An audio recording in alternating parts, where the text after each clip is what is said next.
Just like, look how like pointy it is and like the pinch.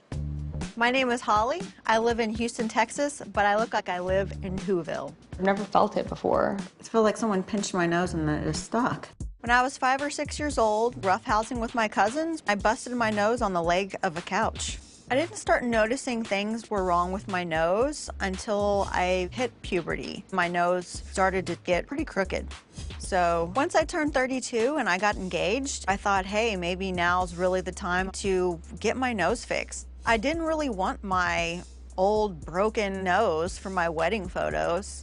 You know, my wedding was supposed to be one of the happiest days in my life, and I feel like that surgeon, he took that away from me. Voila, a picture speaks multi-thousands of words. That's the sharpest tip I've ever seen. Look at that. That's not real. That's a Photoshop. I think that's just a piece of her cartilage left from her one surgery, and that thing is about to pop out through the skin.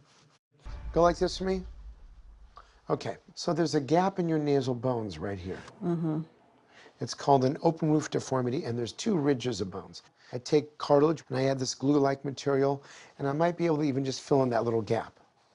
The middle third, we have to add cartilage again, called spreader grafts.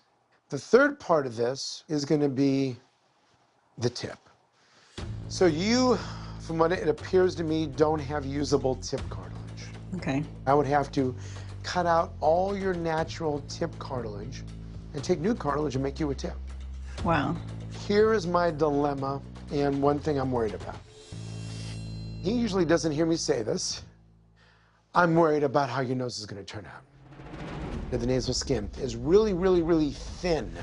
He's going to add a lot of tissue, which, you know, is packing the suitcase, right? Puts more pressure on the skin. Yeah. You know, you zip up the suitcase, except he's going to put stitches in it. You're at super high risk for a blood supply problem. Necrosis, skin death.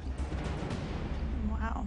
You know, if you open up a high-risk rhinoplasty textbook, you won't even find cases this difficult in there. What's going through your head? Scared, nervous, definitely. Like, there's not even a case in a textbook like my nose. It really brings to light the way that I've been feeling. Like, I know that I'm just not crazy. I know that I'm just not being just so insecure. It really is bad. I want to do it. I have faith in you, Dr. Nassif. For Holly's surgery today, I'll begin by opening the nose while Dr. Peng harvests rib.